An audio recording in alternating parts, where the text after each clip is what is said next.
Il valait plus de 50 milliards de dollars.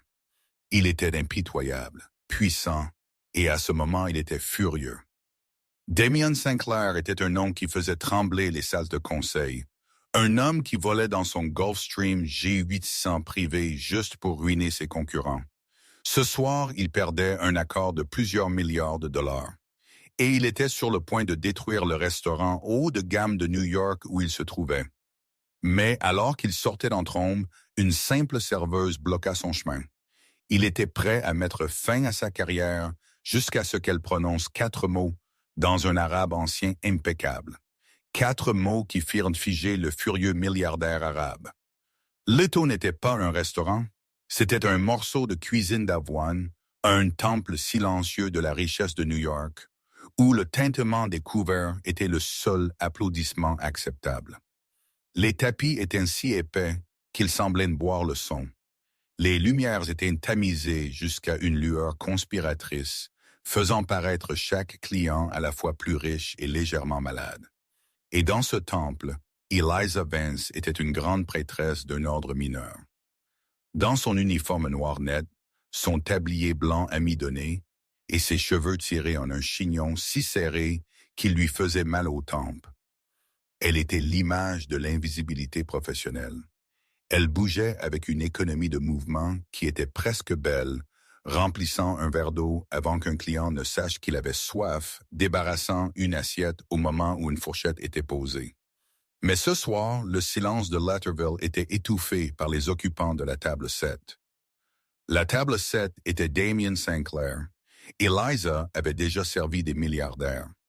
Ils étaient souvent les pires pourboireurs et les plus exigeants, voulant leur enjeu. Respirer non pas bleu ou leur eau importée d'un glacier norvégien spécifique imprononçable. Damien Sinclair était un animal entièrement différent. Il n'était pas arrivé. Il était descendu, flanqué de 2 hommes au visage pâle en costume Zena identique. Eliza les avait mentalement étiquetés. Thompson et Grayson Sinclair avaient balayé dans la salle à manger 45 minutes en retard, irradiant une fureur arctique palpable. Il était grand, vêtu d'un costume anthracite sur mesure qui coûtait probablement plus cher que le solde de son prêt étudiant, et possédait un visage qui semblait sculpté dans du granit impitoyable. Sa montre, un PC Philippe. Calendrier perpétuel scintillait comme une arme sous la lumière douce. « Monsieur Sinclair, votre table est prête. Monsieur Davies, le manager obséquieux, avait ronronné. Sinclair ne l'avait même pas regardé. Il s'était juste dirigé vers la table, s'était jeté dans la chaise et avait claqué. Vodka pur. Maintenant, pendant 2 heures, la table était un trou noir de tension. Thompson et Gray mangeaient leur foie gras à 90 Daychus l'assiette, avec l'énergie nerveuse d'hommes atteignant leur propre exécution. Ils murmuraient des choses comme « La logistique est complexe ». Damien et le conseil de Rayard est traditionnel. Damien Sinclair regardait fixement sa vodka, son silence plus terrifiant que n'importe quel cri. Eliza les servait avec son efficacité placide habituelle. Elle débarrassa une corbeille à pain, notant que Sinclair n'avait pas touché un seul morceau. Elle remplit son eau, sa main ferme, même lorsque ses yeux sombres et perçants clignotèrent brièvement vers elle. Ils étaient de la couleur du café noir et tout aussi amers. « Aurez-vous le canard, monsieur ?» Elle avait demandé sa voix, un parfait monotone neutre. Il avait agité une main, un geste d'un tel renvoi impérieux qui lui fit serrer la mâchoire. « Apportez n'importe quoi. Il aura le poisson, dit-il pointant Thompson. Il aura les pâtes, pointant Gray. Et arrêtez d'interrompre. Eliza hocha simplement la tête. Très bien, monsieur. Elle y était habituée.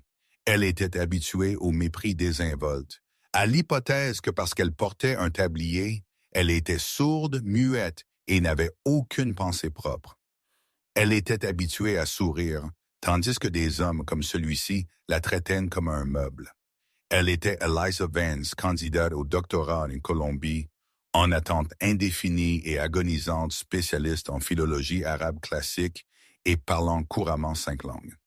Et elle servait du vin à 300 la bouteille à un homme qui, à ce moment précis, prouvait que milliardaire n'était qu'un autre mot pour bambin avec un carnet de chèques.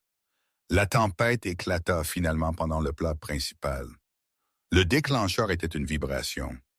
Le téléphone de Damien Sinclair, qui avait été posé face cachée sur le linge blanc immaculé, comme une panthère endormie, bourdonna soudainement. Il le saisit, ses yeux scannant l'écran. Un muscle de sa mâchoire se serra si fort qu'Elisa pouvait le voir de l'autre côté de la pièce. Il se leva non pas brusquement, mais avec une violence contrôlée qui le promettait. « Excusez-moi, dit-il, les mots coupés. » Il tourna le dos à ses compagnons et à la salle à manger, arpentant vers la fenêtre du sol au plafond qui donnait sur le parc. Et puis il parla. La langue changea. L'anglais lisse de niveau sale de conseil disparut, remplacé par un torrent d'arabe rapide et guttural. Eliza débarrassait des assiettes de la table adjacente, son dos à lui, mais elle n'avait pas besoin de le voir pour comprendre. Elle se figea juste une seconde, ses mains pleines de porcelaine fine. Ce n'était pas la langue elle-même qui la choquait. Elle l'avait étudiée pendant une décennie. Elle en rêvait.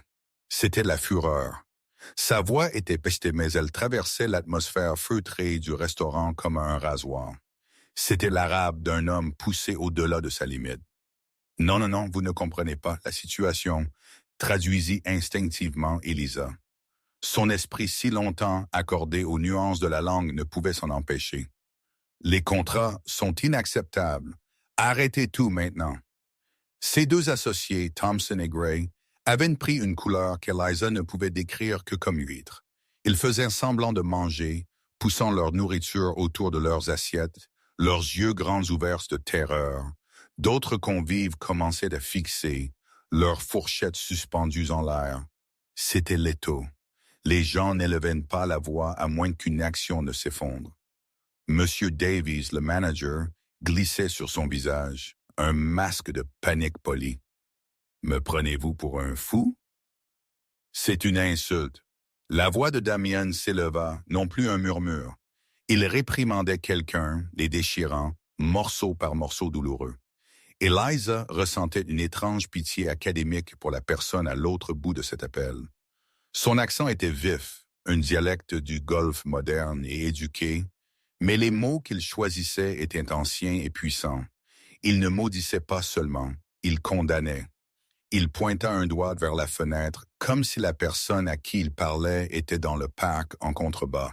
« L'affaire est terminée. Comprenez-vous? Terminée. » Il termina l'appel non pas d'un tapotement, mais d'un mouvement de son pouce comme un coup de poignard. Le silence qui suivit fut plus lourd et plus absolu qu'aucun auparavant. Damien Sinclair se tourna. Son visage était un masque de rage froide et incandescente. Il regarda ses deux associés recroquevillés. « Nous partons », grogna-t-il en anglais. Thompson, brave ou stupide, se leva à moitié. « Mais Damien, la délégation d'algues, le dessert.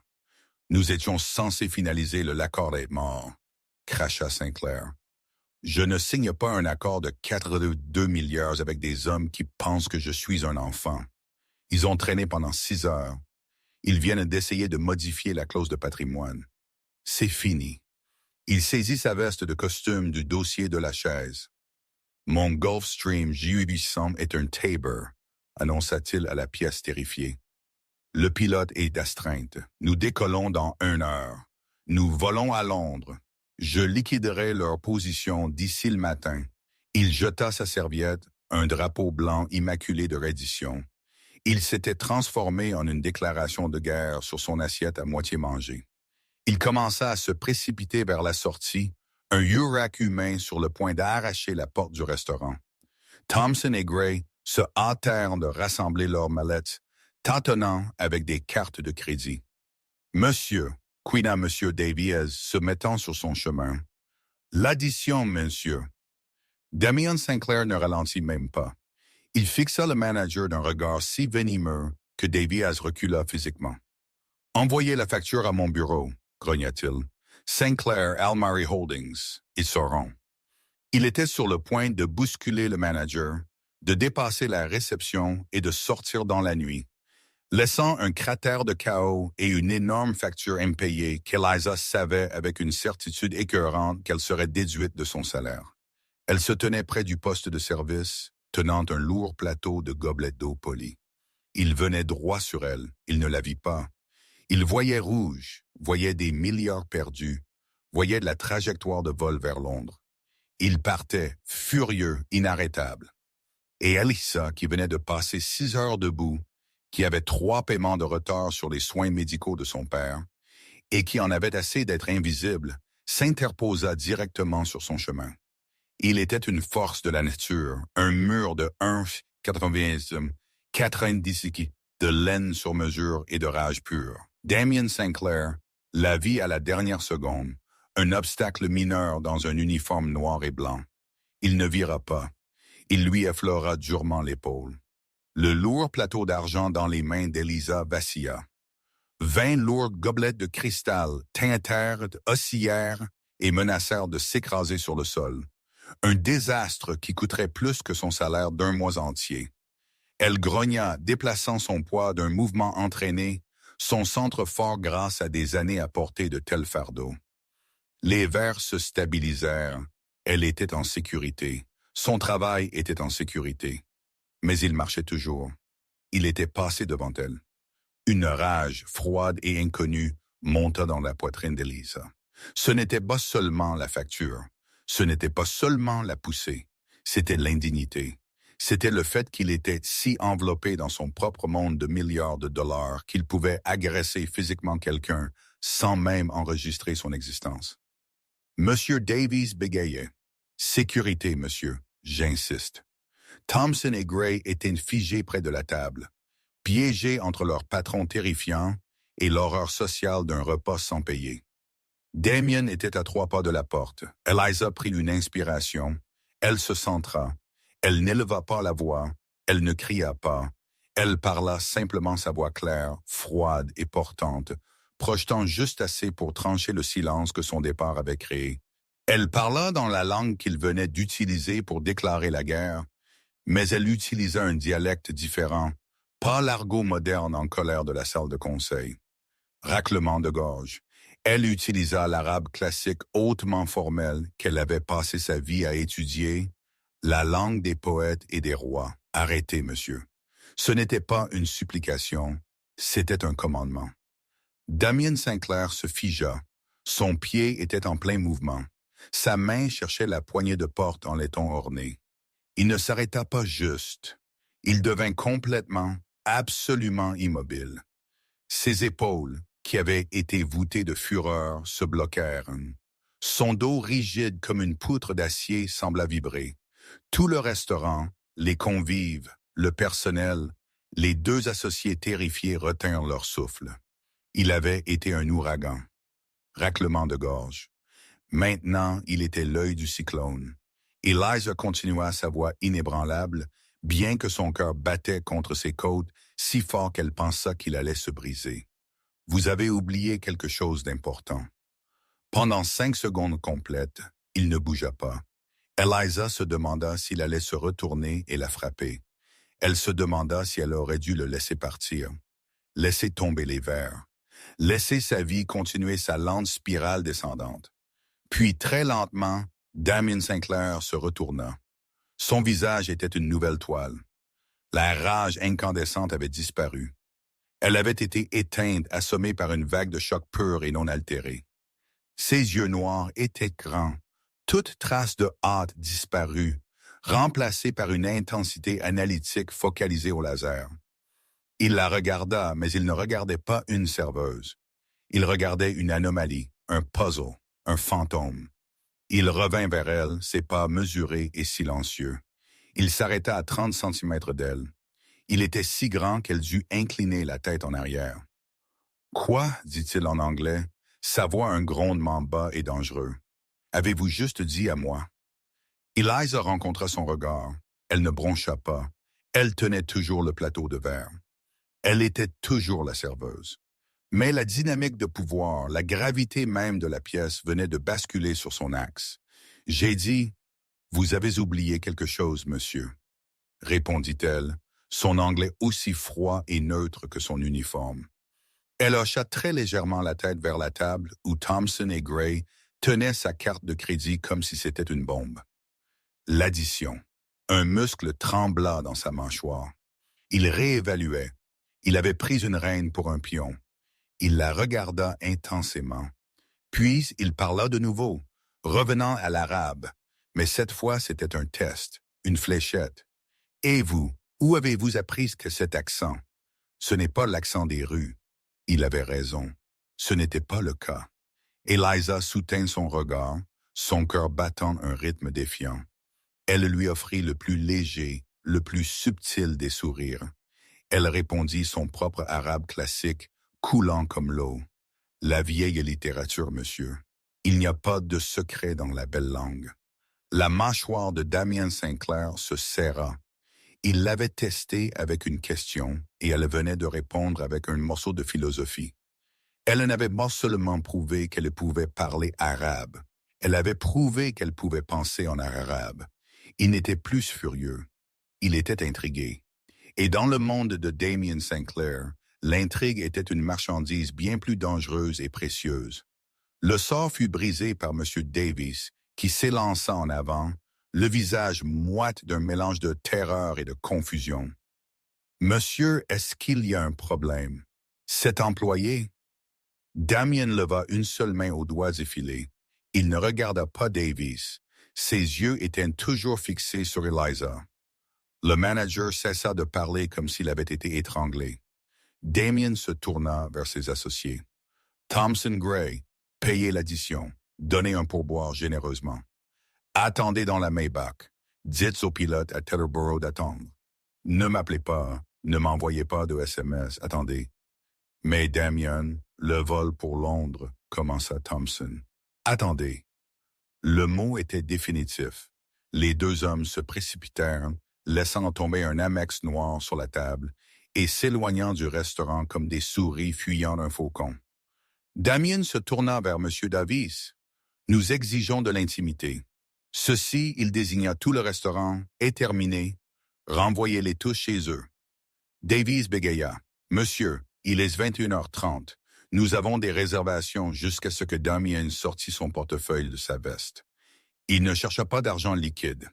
Il jeta le MX noir, un jumeau identique à celui que Thompson avait, sur le plateau d'Eliza, juste à côté des gobelettes de cristal. C'est une carte Centurion. La limite n'est pas pertinente. Facturez à ma compagnie le désagrément. Facturez-leur la perte de revenus pour le reste de la nuit. Facturez-leur le traumatisme. Je m'en fiche. Maintenant, sortez. M. Davis regarda la carte, puis Damien, puis Eliza. Il reconnut une force qu'il ne pouvait combattre. Il s'inclina, ramassa la carte et disparut, chuchotant des ordres frénétiques à son personnel. En 3 minutes, le restaurant était vide. Les autres convives avaient été précipités dehors. Le personnel s'était évaporé. Il ne restait qu'Eliza, tenant toujours le plateau, et Damien Sinclair, debout dans le silence opulent d'un restaurant qu'il venait d'acheter pour la soirée. « Posez le plateau, » dit-il. Ce n'était pas une demande. Eliza se dirigea vers le poste de service et, avec soin et méthode, posa le lourd plateau. Le lourd plateau. Elle se tourna, les mains jointes derrière le dos, sa posture toujours celle d'une employée. Damien désigna la chaise à sa table, celle sur laquelle il avait jeté sa serviette. « Asseyez-vous, monsieur, je suis en service. » Il repassa à l'arabe, sa voix plus douce maintenant, mais non moins intense. « Ales hadleys amran balab. » Asseyez-vous. Ce n'est pas un ordre, mais une requête. Eliza hésita. Puis elle tira la lourde chaise et s'assit, perchée sur le bord. Son tablier lui semblait ridicule, un costume d'une pièce qui s'était soudainement terminée. Il s'assit en face d'elle, penché en avant, sa veste de costume ouverte. Ce n'était pas un patron ou un client. C'était un interrogateur. « Qui êtes-vous? » demanda-t-il en anglais. « Eliza Vance, monsieur. Arrêtez de m'appeler monsieur. Vous n'êtes pas une serveuse. Ce soir, je le suis. Vous êtes une érudite, déclara-t-il. Votre accent Il est plus riche, pur. Même mes professeurs à Riyad ne le parlaient moi si bien. Columbie, Georgetown. Columbie, dit-elle, sa voix tendue, candidate au doctorat. Philologie arabe classique et sémitique. En pause. En pause, répéta-t-il, goûtant le mot. Il regarda ses mains légèrement caoueuses par le travail, puis de nouveau ses yeux, vifs et intelligents. Pourquoi ta main? Mon père, dit Eliza, la vérité sortant avant qu'elle ne puisse l'arrêter. C'était la blessure qu'elle protégeait par-dessus tout. Il est malade. Essais cliniques en oncologie. Une bourse d'érudit ne couvre pas la médecine expérimentale. Damian hocha la tête une fois. Il comprit. L'argent. Il s'agissait toujours d'argent. La fureur avait disparu, remplacée par un calcul absolu et glaçant. L'accord dont je criais tout à l'heure, dit-il, changeant brusquement de sujet. C'est une fusion de 4,2 milliards de dollars avec la famille Edge. Vous en avez entendu parler? Eliza hocha la tête. Petrochimie Edge, l'une des plus anciennes familles du Golfe. La plus ancienne, corrigea-t-il, et la plus traditionnelle. Leur patriarche, le cher Carr, est difficile. Il pense que mon équipe occidentale, manque de respect pour le patrimoine. Il pense que nous sommes des barbares américains en costume coûteux. Il se pencha, le léger parfum coûteux de son eau de Cologne, vétivé et quelque chose de métallique, l'enveloppant. L'appel téléphonique, celui où je criais, c'était mon traducteur principal, un homme que je paye 300 000 $ par an. Il vient de faire une erreur. Quelle était l'erreur? Demanda Eliza, sa curiosité académique aiguisée. Le coin de la lèvre de Damien se retroussa. J'essayais de faire valoir un point sur le risque. J'ai cité une ligne d'Emir Alice du Malakut. Les yeux d'Eliza s'écarquillèrent. Elle connaissait les poèmes pré-islamiques. Ils étaient le fondement de la langue. Quelle ligne! Le chameau sans entrave errant du troupeau. Damien cita son arabe. Parfait. Une métaphore pour un risque pris sans soutien. Eliza termina une qui menace la tribu entière. Exactement, dit Damien, ses yeux flamboyants. Mon traducteur, l'homme aux 300 000 $, l'a traduit au fils du cheikh comme un animal de compagnie perdu. Eliza ne put s'en empêcher. Un petit rire aigu lui échappa. « Oh non, oh oui !» grogna Damien. Il a transformé une déclaration profonde de risque tribal mutuel en un caniche disparu. Le cheikh a été profondément insulté. Il pense que je me moque de lui avec des métaphores enfantines. Il vient d'annuler notre dernière réunion. Louis et sa délégation partent pour JFK pour retourner à Riyad ce soir. Eliza vit le problème. Ce n'était pas une erreur de traduction. C'était une catastrophe culturelle. J'ai une dernière chance, dit Damian, sa voix baissant. J'ai réussi à joindre son fils au téléphone. Je les ai convaincus, à peine, de me rencontrer pour un café. Une dernière excuse.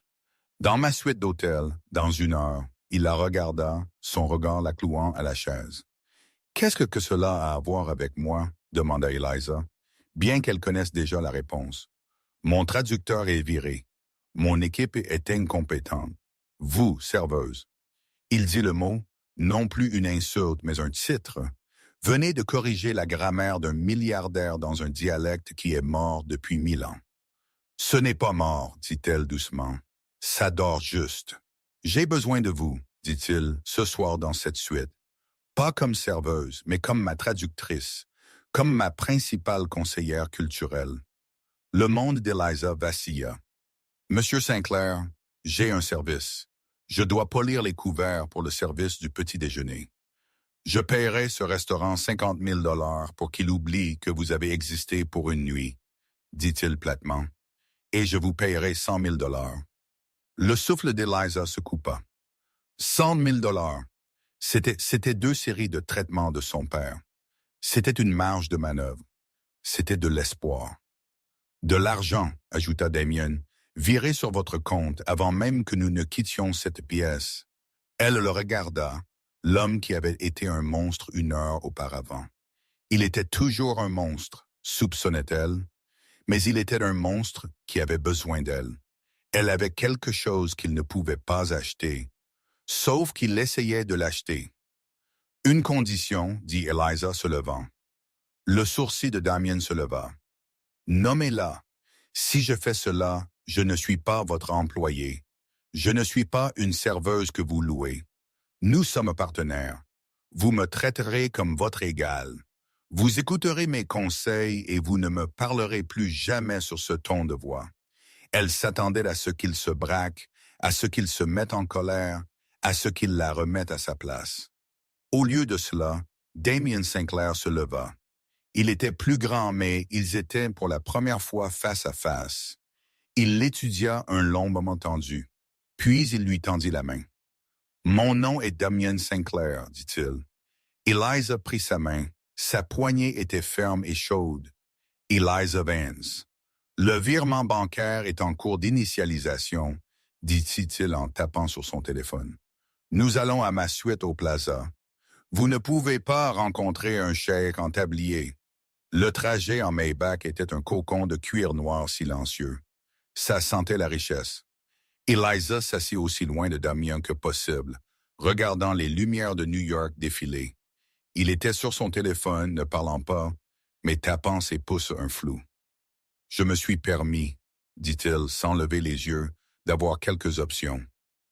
Envoyez à la suite. Option? Vous ne pouvez pas aller devant Sheikh Khalid habillé comme ça, dit-il, désignant son uniforme. C'est un traditionnaliste. Il vous jugera avant que vous n'ouvriez la bouche. Dans son monde, l'apparence n'est pas de la vanité. C'est une déclaration de respect. Je suis une traductrice, pas une escorte, Monsieur Sinclair. Il leva finalement les yeux, ses yeux vifs. Je suis conscient, et ce n'est pas un rendez-vous. C'est une armure. Ils verront une serveuse. J'ai besoin qu'ils voient une érudite, une femme de substance. Les vêtements sont la façon dont vous projetez cela dans mon monde. Vous n'êtes pas son égal ou la mienne. Vous êtes meilleur. Vous êtes une femme de savoir. Vous devez en avoir l'air. Eliza tomba silencieuse. Il avait raison. La suite présidentielle du Plaza était plus grande que tout son immeuble. C'était un palais dans le ciel, tout en or, crème et marbre, et elle était pleine de monde. 3 femmes et 2 hommes, tous vêtus de noir sévère, se tenaient près de portants de vêtements, de boîtes de chaussures et de plateaux de bijoux en velours. « 1 heure, dit Damien à la pièce. Elle, raclement de gorge, doit avoir l'air formidable. Eliza fut prise d'assaut. Elle fut doucement poussée dans une salle de bain en marbre de la taille d'un studio, et son uniforme de serveuse lui fut retiré. Pendant les 45 minutes suivantes, elle fut une poupée. Ses cheveux furent détachés, brossés et coiffés en un chignon bas et élégant. Son maquillage fut appliqué, subtil, mais rehaussant, rendant ses yeux plus grands et ses traits plus nets. Puis les options, robe, tailleur de créateur. Pas la rouge. La voix de Damien aboya depuis l'autre pièce. Trop agressif, pas la noire, trop sévère. Une femme leva une robe d'un vert émeraude profond et chatoyant. C'était de la soie avec de longues manches, un col haut et une coupe modeste, mais incroyablement puissante. « Celle-là, dit Damien. » Eliza l'enfila. Elle lui allait comme si elle avait été faite pour elle. Quand elle se regarda dans le miroir, elle ne se reconnut pas. La serveuse fatiguée et endettée avait disparu.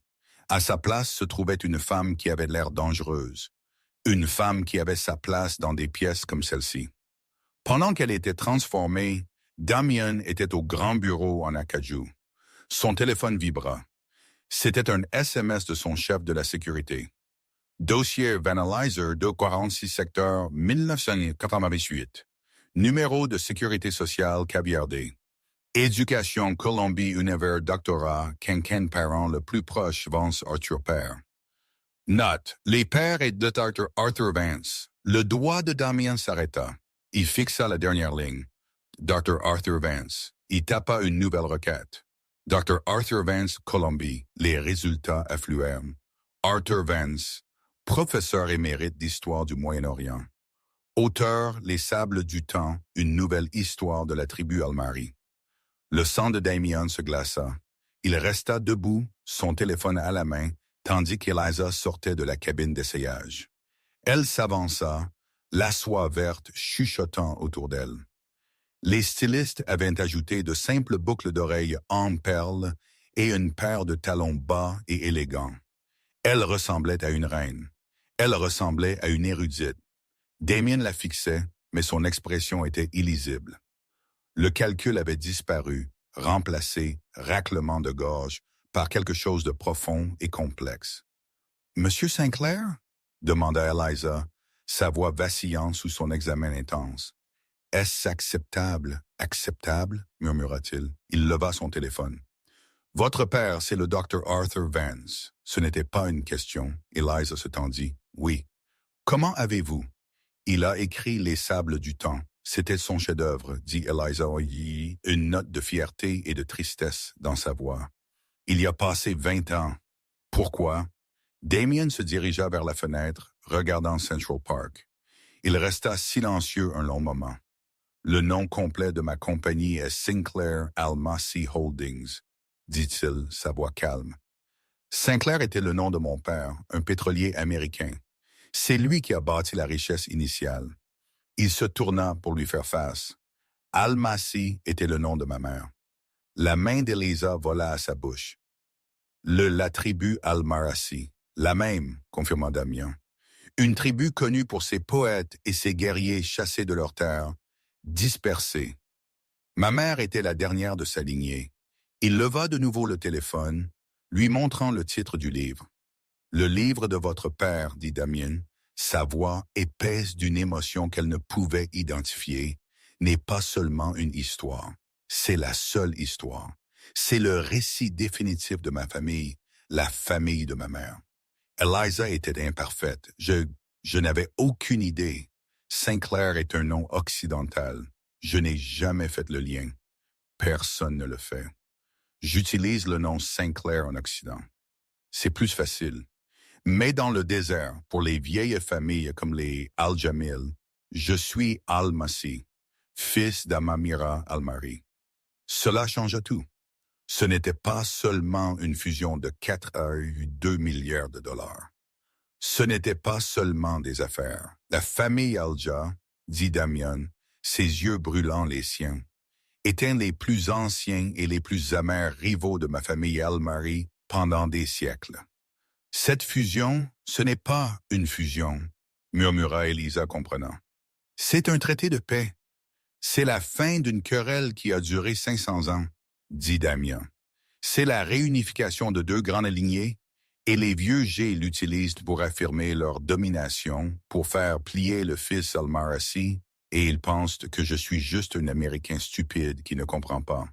Il la regarda, son expression un mélange d'admiration et de désespoir, et ils viennent de m'insulter en se moquant d'un poème de mon héritage et je viens de virer mon traducteur.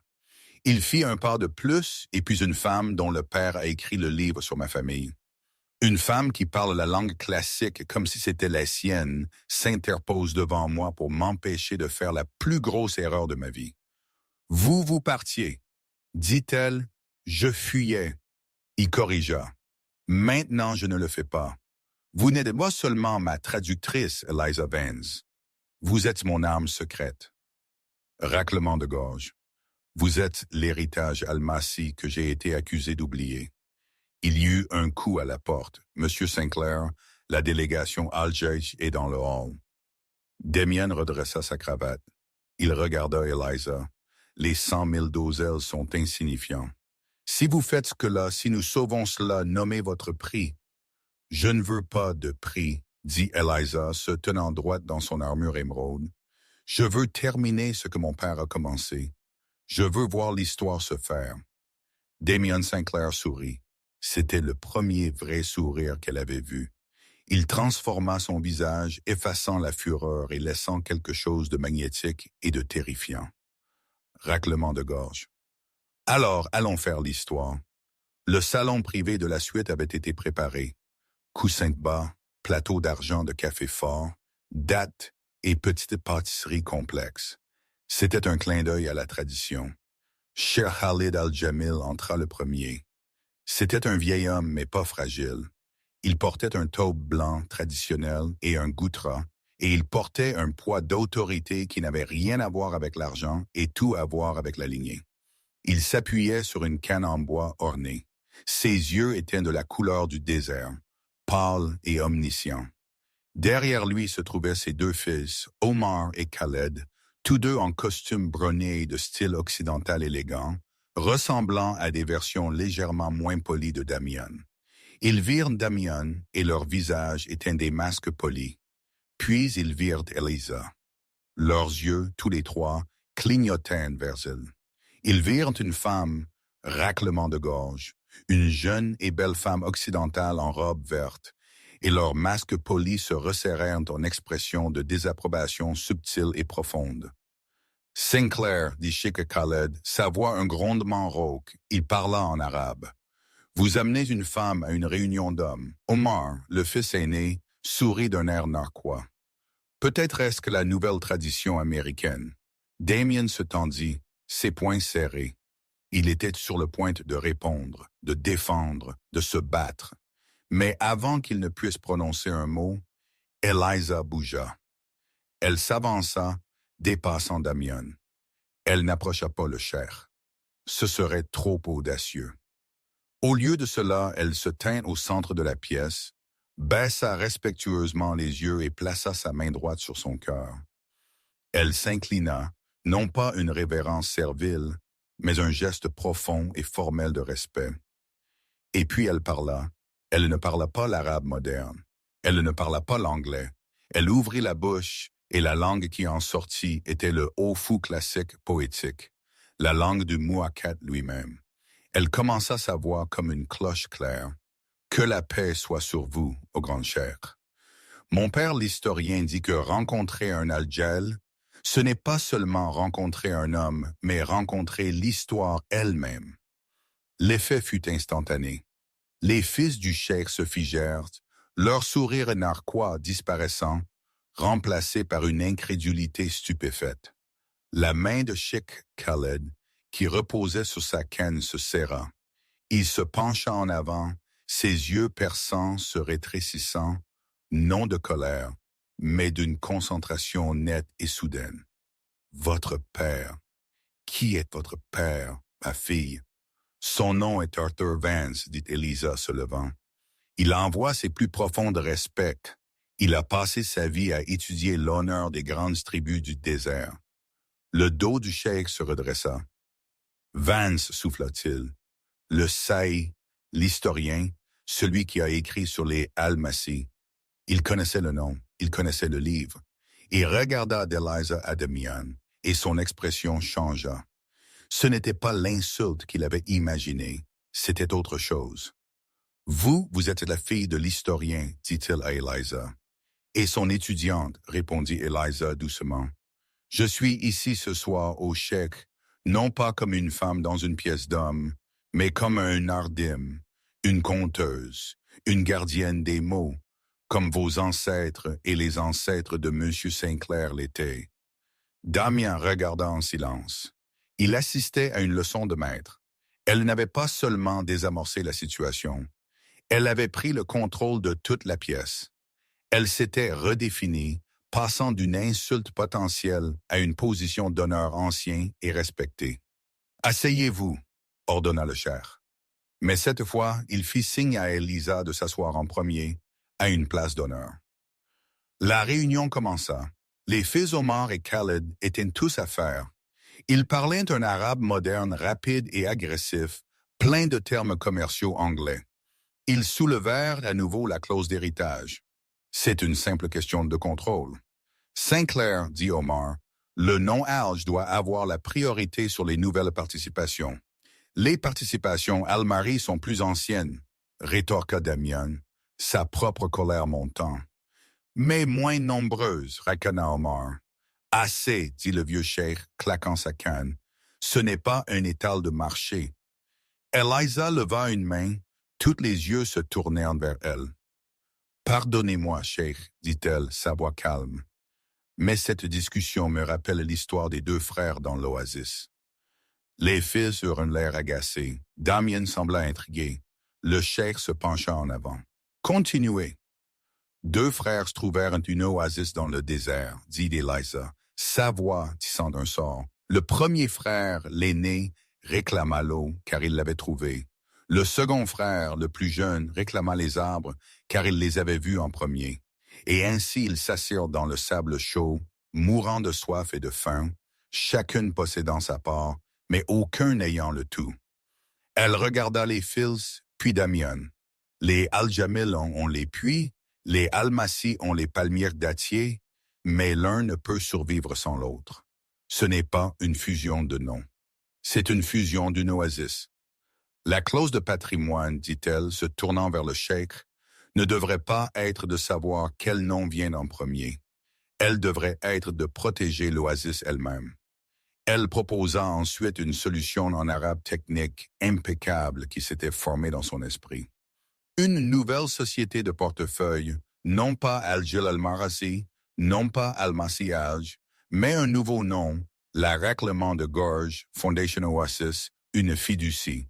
Elle détiendra les actifs patrimoniaux des deux familles à perpétuité, protégée de toute vente corporative, gouvernée par un conseil avec des sièges égaux.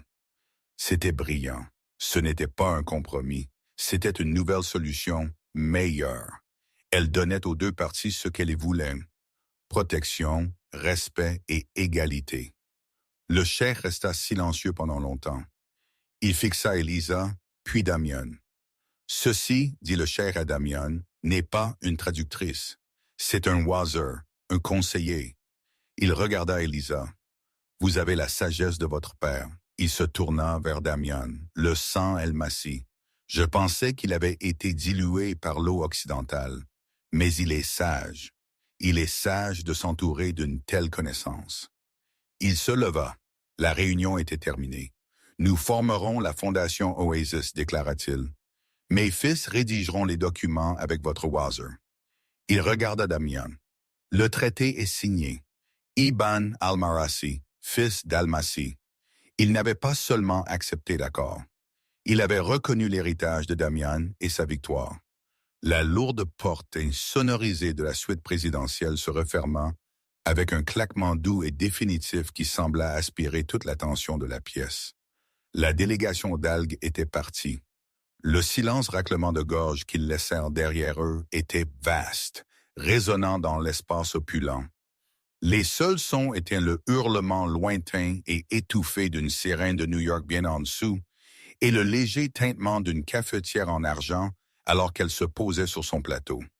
L'air qui, quelques instants auparavant, avait été électrique avec des rivalités anciennes et des enjeux de plusieurs milliards de dollars, était maintenant toujours épais de l'odeur de cardamome et de victoire. Eliza se tenait près de la fenêtre, le dos à la pièce, regardant les lumières scintillantes et indifférentes de Central Park. La soie émeraude de sa robe lui semblait incroyablement lourde, comme une armure qu'elle n'avait plus la force de porter. L'adrénaline qui avait aiguisé son esprit et stabilisé sa voix s'échappait, laissant une fatigue profonde à sa place. Ses genoux tremblaient et elle vacilla, sa main, raclement de gorge, serrant le dossier en velours d'un fauteuil de salon pour se soutenir. Ils sont partis. La voix de Damion vint de derrière elle, non plus l'instrument aigu d'un négociateur, mais un murmure bas et rauque. Elle entendit ses pas mesurés sur le tapis épais. En un instant, il était à ses côtés. Il ne la toucha pas. Pas au début, mais elle pouvait sentir la chaleur émanante de lui. Il avait été une force de pure volonté toute la nuit, une tempête de fureur et de calcul.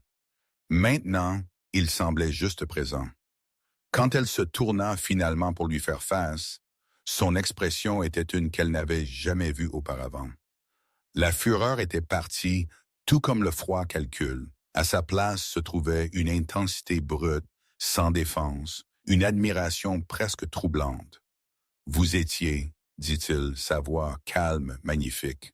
Ce n'était pas une traduction. C'était un coup d'état diplomatique. Mon wazir. Un petit rire tremblant lui échappa. C'était exaltant. Elle pressa une main sur sa poitrine comme pour calmer son cœur encore battant la chamade. Mon père et moi avions l'habitude de pratiquer des hypothétiques comme ça.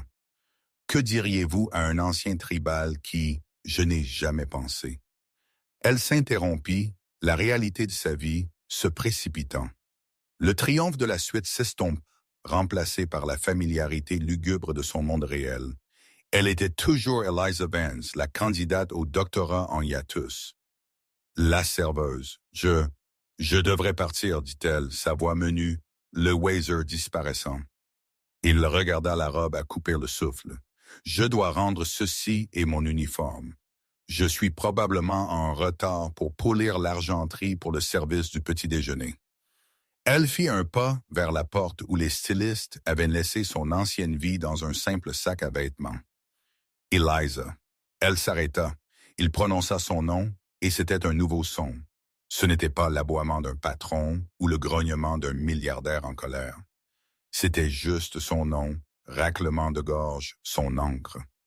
Ces 100 000 $, dit-il en s'interposant sur son chemin, étaient pour 1 heure de votre temps, qui selon ma montre s'est terminé il y a 20 minutes.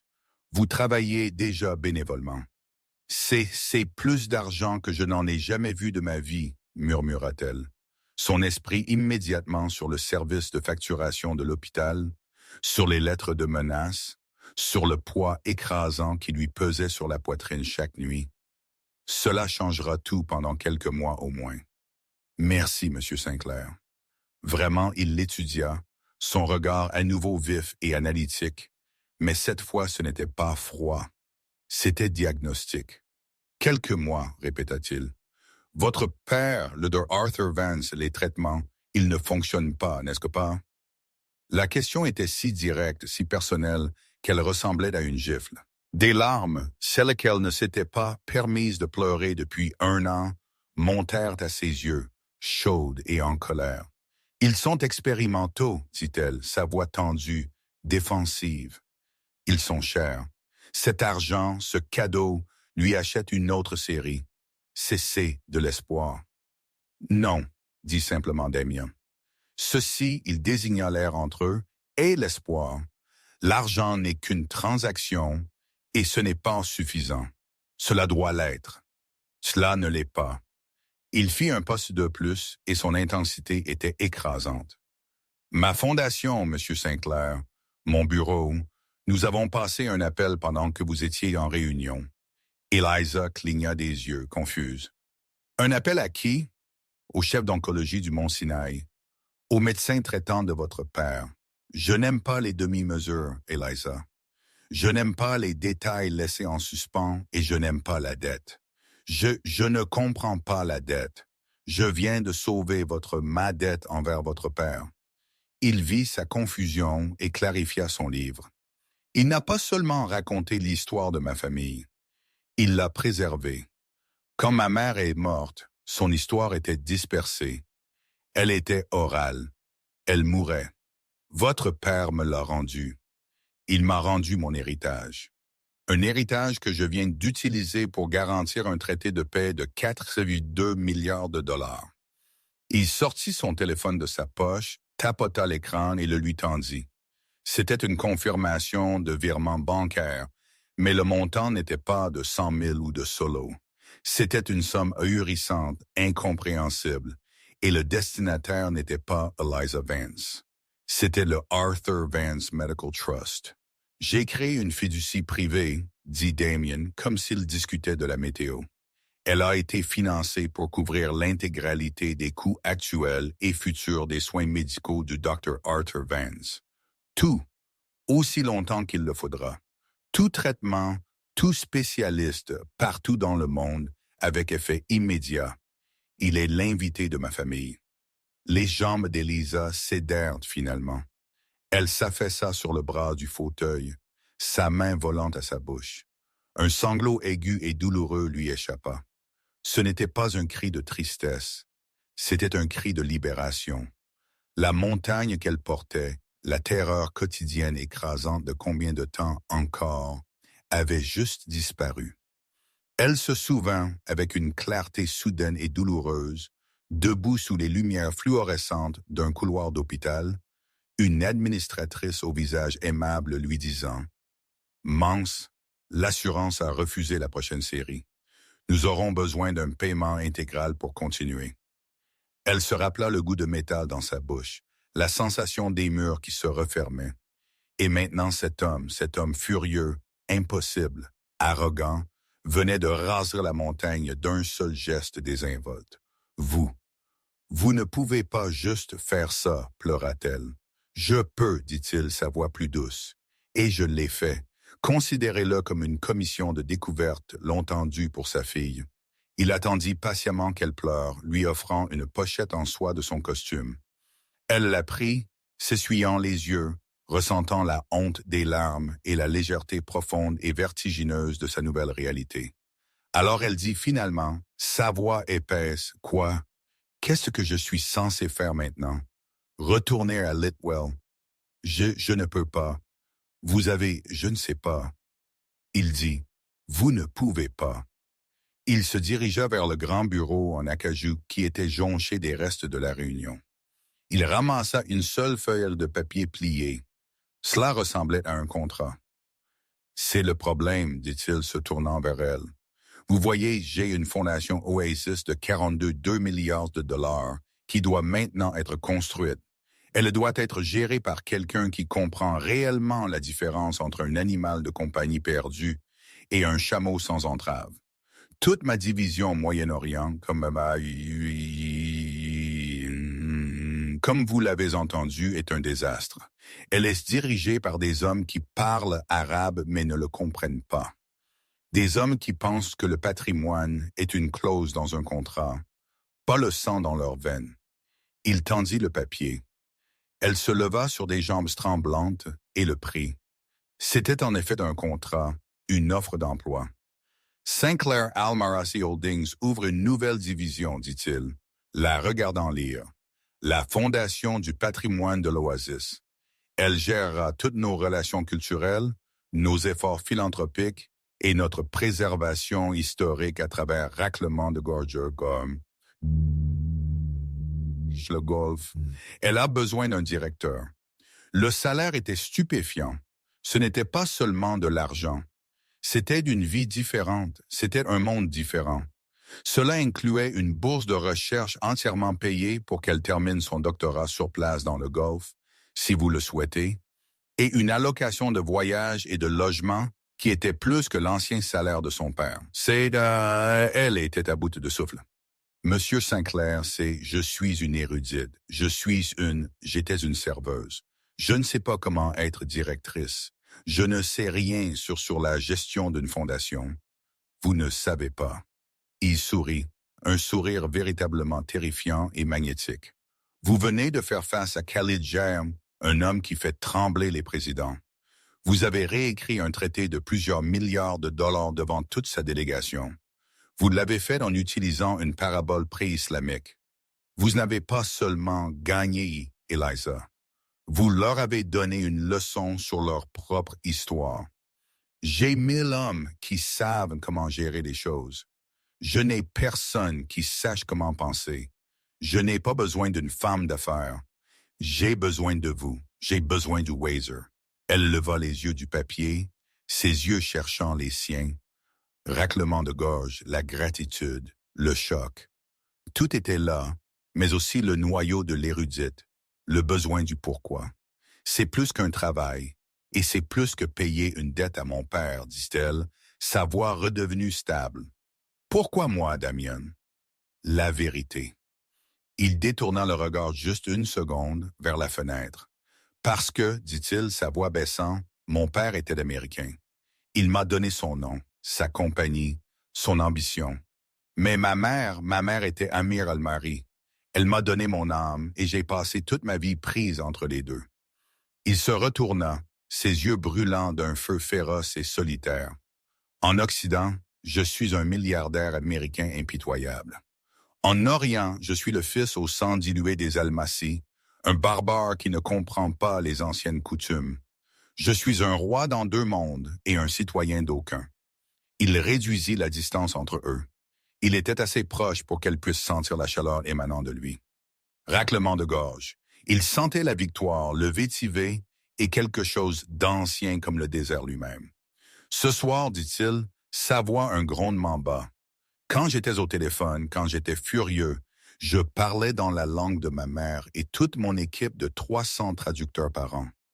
Ils ont entendu les mots. Ils ont entendu la colère. Ils ont entendu l'animal de compagnie perdu. Il lui toucha doucement et timidement le visage, son pouce essuyant la dernière trace d'une larme sur sa joue. Le contact fut électrique, une secousse qui la traversa jusqu'au fond d'elle-même. « Et puis vous, » murmura-t-il, une serveuse tenant un plateau de verre. « Vous avez entendu le sens. Vous avez entendu le poème. Vous ne m'avez pas juste entendu, Eliza. Vous avez entendu ma mère. Vous avez entendu les Almasi.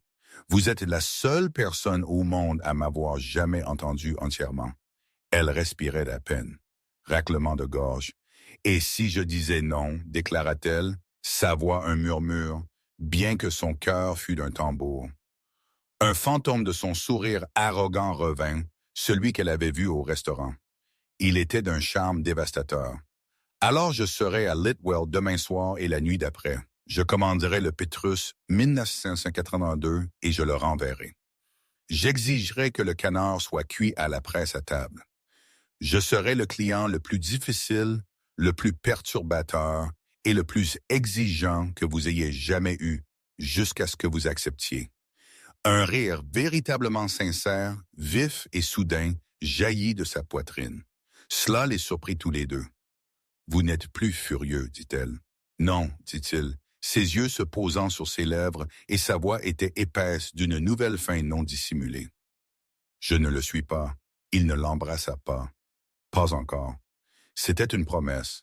C'était une nouvelle négociation, bien plus complexe, qui n'avait rien à voir avec des contrats. Elle prit une profonde inspiration, la dernière inspiration de son ancienne vie. Elle soutint son regard. « J'accepte le poste, Monsieur Sinclair, » dit-elle, sa voix claire et forte. « Damien, » corrigea-t-il, sa main toujours sur son visage. « Mon wizard doit m'appeler par mon nom. »« Damian, » répéta-t-elle.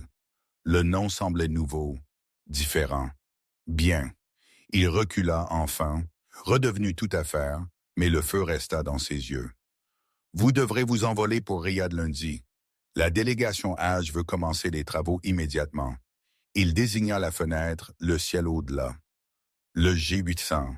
Notre G800 partira à l'aube. » Eliza passa de son visage au contrat qu'elle tenait en main, puis à la ligne d'horizon de la ville.